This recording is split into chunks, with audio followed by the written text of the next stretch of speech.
But so Gerry, one of the things that you asked me recently was what I thought the state of boxing was in. Well, I'm going to turn it over. What do you think the state of boxing is? I think that we miss it here in America. We lost ABC, CBS, and NBC. And so a lot of the kids that were kind of poor, because fighters are mostly poor, they would have taken to boxing, watching it on Saturdays and Sundays. They drifted away. And plus, you got the phones. There's so many distractions. And so it's taking place elsewhere. But, this last DAZN and this last company that came in with the Sheik over there, they're doing a pretty good job. It's taking a little while. Sheik. No. Yeah. He's a Sheik. It's taking a while. He's excellent. To know them. His excellence, yeah. And he's doing a great job. And I wish I was fighting in these times, getting that $10, $15, $20 million a pop. Well, you can make. Everybody's making comebacks. You never know. Hey, do you think Gerry's point? There's not as many gyms available either. There's fewer gyms. The networks have gone away. All streaming services. People still don't know what streaming services are. But Randy, my point was, Gerry was saying that there's not as much kids, that they're doing other things. And my question was, that's true. If there were more gyms, do you think they would migrate inside? I think it has to be on television. It has to be seen so the kids can watch it and then get interested in this style of this person or the quality of the man. Yeah. And then you take it from there, and then it grows. But it's been hurting us. Randy, here. you know what else they could do? Sit and have lunch, and he's training the waitress that was waiting on us today. Showing her how to throw jabs and everything. That's so good. I love that. I'm surprised when you met Jasmine Artiga before. I told her first thing Gerry's going to do, he's going to let me see your jab. No. She's too strong for me. Where is she at? Jasmine, she's too strong for me. So you think really that the aside from that, aside from the sets of eyes on the sport, how do you think the sport in general, the quality of fighters? Say that someone's going to show their face. It's going to be not another Muhammad Ali, but somebody magical. And then there's going to be a second person. Then the Olympics is going to grow again. It just comes and goes. And you got to, it's disappointing for us to get used to it. But once you get used to it, they have some great fights on. Over there, they're putting the best on. We're seeing the best fights. I think that, that face, I think boxing doesn't give fighters enough time to be that face anymore. Because they're not. That's true. It comes and goes. But my point is that sometimes the road to a championship really doesn't make the fighter popular. A lot of times the fights make the fighter popular. Right. And there's a lack of those fights. So how could there be that one face? But you got to give them time. And then America will see it again, and we'll get some great fighters here. And besides, America's got everybody here, so we can start to get magic again. There's magic out there. There's people that need this. And obviously the fans. Well, I think the best heavyweight in the world right now is that 21-year-old kid out of England, Moses Itauma. Unbelievable. I think the next year he's going to be the big name in boxing. He's got like bricks in both hands, that kid. Okay. Well, okay. Moses Itauma. I agree that he is the future of the heavyweight division. But what about where people are putting him right now? Where a guy that he's fought. They're rushing him. No. I'm talking about claiming how great he is now when really he's only fought two fighters. Dillian White. And that was kind of a fluky fight. First round. Yeah. And then the last fight against Franklin, who his only all his wins are against fighters with losing records. Listen, Billy, let me tell you something. He was hitting the guys not even solid and putting them out. So as he gets better, and those guys over there, they're sparring with all the top guys, so they're developing. Fury fights over there. He brings all the guys into camp. Well, his father's training him, right? Yeah. Oh, no. No, I don't think so. No. But anyway, boxing is going to be strong always. But let me remind you, Moses Itauma had 14 fights. That's my point. When Mike Tyson had 14 fights and knocking everybody out, just like Moses Itauma, people were saying, this Tyson kid is unbelievable. And they were the same age. It's like eye candy. We know the sport. We see it. And we have a feeling that this Moses Itama is for real. I agree. So I like what you're saying, but look at the lightweights, look at the super middleweights, look at the light heavyweights. We got tons of great fighters here today that we're learning about them. We're becoming interested in them. They're showing, we're watching them perform and get better on a regular basis, and they're paying them fair money. No, I think the pool of fighters is decent, and I think that the more they fight each other, the better it will be for everybody. They shouldn't be afraid to It takes a while to get but back to Ituma, do you think he's ready for a fighter like a Daniel Dubois or a Usyk who he keeps calling out? Personally, I don't. Right. I do think that the fight against Hrgovic is the best fight for him. It can't be a better fight. He's slow. No offense to him, but right. Ituma could look good against him, and I think we'll kid see can go how he rounds. looks. Yeah. How dare you tell that guy he's slow? He moves slow. Listen, these guys listen. are great fighters, and that kid is good. It's a special guy. No, I'm talking about Hrgovic fighting Ituma. It's okay. Hrgovic's More experience. He's not fleet of foot. He's in the gym all the time with top guys. And he would be a great test for Ituma. Yeah. Because I don't think it would be an easy fight for Ituma. I think it will be. You think it would be an easy fight for him? I think he's going to knock him out. Eventually. Yeah. Eventually. Eventually in the fight. It's not going to be an easy fight. Let's love that. What, do you want to throw some money on it, Jerry? Is that what you're saying? Let's love that if that's what happens. We need those fights. No, I know. We need those magic fights. Maybe there'll be a rematch. You know, I don't know why I never got a rematch with Holmes back in those days. That merited a rematch. No doubt. And it was shown in 150 countries, but it didn't happen back then. It's never too late. There you go. Yeah. I was telling you, but could have it at Caesar's Palace. Listen, the Geezers at Caesar's. Hey, watch it, bro. Anyway. But you're right. I think we do have some light at the end of the tunnel with some of the young fighters. Well, you're talking only the heavyweights. I know, like you said. What about your guy anyway? No, I think the lower weights are even more filled. Do we love Inoue? I mean, there's so many. I want to move to Japan just to watch him move up to fight Inoue. Bam Rodriguez. Bam Rodriguez, what a great fight. Yeah, love it. Love it. Can't wait. Got to pick up a little bit. It better hurry up. But Inoue is he's no spring chicken anymore. Oh, stop! What is he? 25? No, 34. 33, 34. Yeah, and he's been in some tough fights. But that kid, Bam, makes it look easy. Love him. We'll see. Yeah, because he's fighting like this weekend, I think, for the or next weekend. Next weekend for the bantamweight championship against Antonio Vargas. I want to say I'm so happy to be here with all the fans and all the people, the support that they're showing to boxing, and giving their love to these guys who deserve it. No, I listen. The Florida Boxing Hall of Fame is, in my opinion, the best. Well, aside from the International Boxing Hall, they do a great job. And there's none like it. And Randy, you were here last year. You know how it is.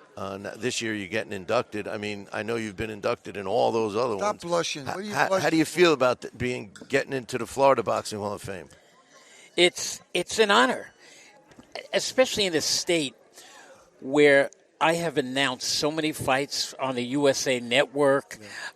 Did Aaron Pryor's only loss. I announced it with a young, skinny Harold Letterman. I was ringside doing some commentary on the Aaron Pryor-Alexis Aguayo fight back in 1982. This place is my other boxing home. Do you know what I got to put up with? I'm on the radio with him 2 hours twice a week, and he's always going like this. Show my ring. Right. What's up with that? What's up with that? You know. Anyway, funny. The thing is that, listen, He's we love Joe Montana now. You love boxing. We got to keep these people. We have to protect the struggling ones, too, that we don't do. We have to help them along the way. We got to find a way. I was talking today about that. It's over. I'm sorry. Somebody else is on the line now. Some new kids coming up, and they get forgotten about. And there's a period of time when you feel rejected. And I did too, but then I saved my money. But these other guys, they don't have that luxury. Well, what can they do? Well, they have to get help from the commission somewhere. We got to find a way. I think they're These guys- smarter now, though, than I met a guy in the collectively. airport today who was only a sparring partner, and he can't remember. He tells me, I can't remember. I said, well, you got to get a brain scan. You got to go to the commission. Do you have health insurance? He says, yeah. I got to help. I'm helping this guy I just met today about how to manage himself to get going. There's no. We're not promised tomorrow. Nobody We're is. here today. Right. And it's great to be here with you guys today. But there are people who struggle that we need to address too. And the fights are very good. I like what I say to Sheik. You say no. What is he? It's turkey a la Sheik. Yeah. But you always call him the Sheik. Yeah. Well, he's Hey, His Excellency. he could say His Excellency. Anyway, he's doing a great thing. He All right. Now, as long as he keeps it tighten up. As long as when he you get when you get the who's the guy from UFC? Dana White. Dana White. Well, you guys know how I They're feel gonna about fight. Zuffa boxing. I personally think that, that's going to be our answer for all these things you're saying you want. It's going to take 5 years, 4 years from now. Yeah, but I mean, when does the Probably, money yeah. stop rolling out? The millions and millions of dollars that they're giving out. Well, when that stops, Yeah. the boxing stops because they don't call it prize fighting for nothing. And I think as long as there's a steady stream of money to be made, they'll go to it. I love these guys. They got a young kid here right now who hasn't had any fights yet, but he's been training for a while. I get to work with them. I get to show him some of the skills that you need to not get hit. And he's a handsome kid, so we help each other, and we help each other. I was talking when I was eating earlier about I go in prisons and speak to the guys and talk to them about, what are you going to do? You got to change. Are you trying to give me the hook? No.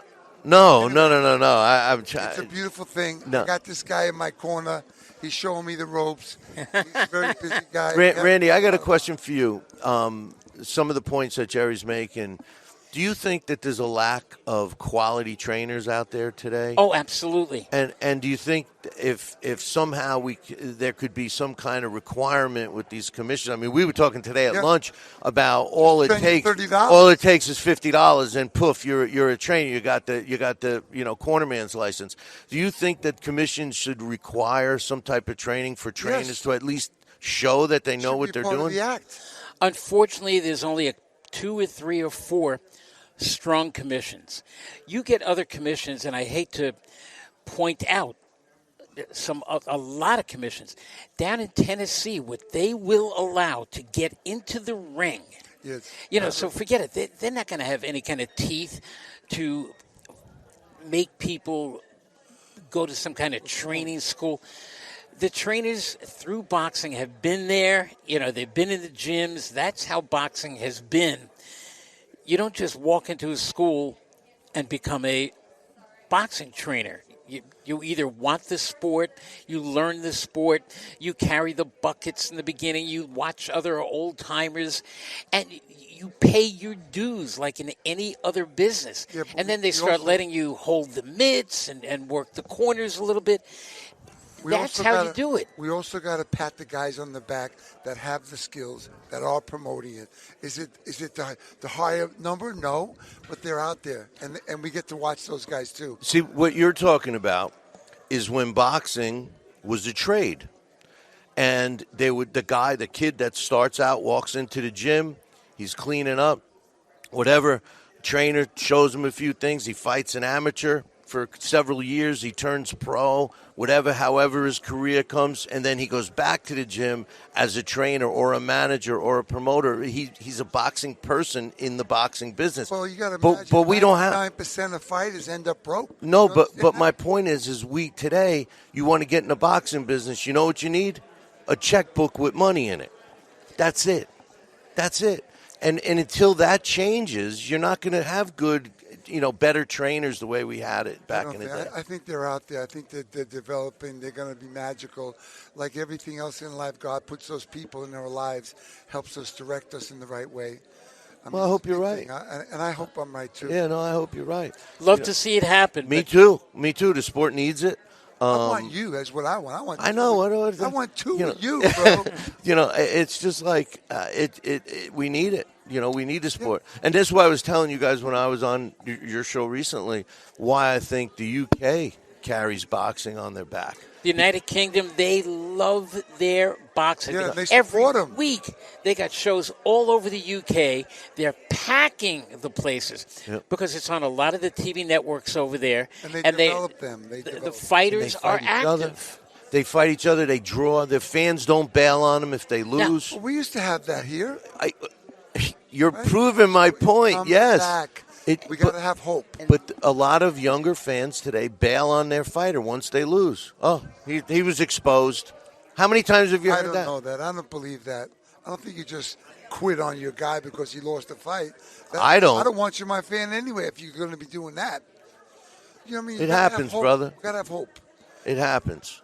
Have you done that? Is that what you're trying to tell us? No, I stay with my guy. No. I'm talking about what I have seen. Well, people, they're very, very quick to say the word. He was exposed. But there's also fighters. They don't have that drive to take it past the endurance, the trouble. They don't have it. Not in this country. The ones you see have it are coming from more impoverished places. I mean, that's been the history of the sport. That's how we used to be here. And I used to think go in Gleason's gym, Duran, Leonard, you name it, they were all there. Right. On 30th Street and 8th Avenue, it shut down. Right. Now he's in Brooklyn. Brooklyn now. Silverglade, but it's just out of the way. It's not the front stage anymore. Hey, the big fights are out there. I mean, next 2 weeks is going to be a big fight in New York at the Barclays Center. Xander Zayas is taking on Boots Ennis. I love that fight. It's a terrific match. Who do you like in that fight? I'm gonna go with Xander Zayas. Me too. I like Xander Zayas is bigger framed. I don't think Boots has fought a guy of his That's caliber. how I'm looking at it. And he's overpowered his level of opposition. And I don't see him doing that to Xander. And a lot of reasons why. You know what you're talking about, Randy. Wait, you think Boots? A lot of reasons why he didn't. Nobody wanted to fight him because they didn't know how good he was. Who, Boots? Yeah. I don't know. Story, they ducked him, just like they do with everybody else. They duck him. Is that what he told you? No, he didn't tell me. I watched him. I'm a trained boxing analyst. I know what I'm talking about. He signed the waitress today. We've taught him well. Yeah, it's good. So you're a keynote speaker tomorrow. Yeah, I think. Yeah. Yeah, he's got to go work on it tonight. What are you going to talk about? You can give us a little hint. You going to give us a little hint? Bro. No hints. Talk about boxing and talk about the love I have for the sport. Good deal. And my life. It's a good all deal. The struggles we go through and we get dropped and we got to get up and dust off our pants and move on. Those are the great things. One of the things we're missing in the sport of boxing is characters, people with personalities like you. I mean that's my life. I love everybody. But I mean that sincerely. I don't think we have that. It's more business oriented. But anyway, Nick, he's always got to wait for me for half an hour, right? Everything has died in my headset. You're kidding. Yeah. No, we hear you fine. Are you hearing me? Yeah, we're hearing you fine. But got to get the electricians up there. Pay the bills. He might be telling me the next guest is ready. And listen, God bless Steve Canton, all he's done. Oh no, Steve's been great. And let me tell you, talking boxing, you've taken this over how many, 20 years or whatever? Who's counting? But 23. We're going on 24. You do a great job. I appreciate that. You really do, and the fight fans are lucky to have somebody like you. Randy, I think we get the hook now. That's what's happening. Yeah, but got to tell him what a great job he did. He's doing great. I'm looking forward to tomorrow, Feathers.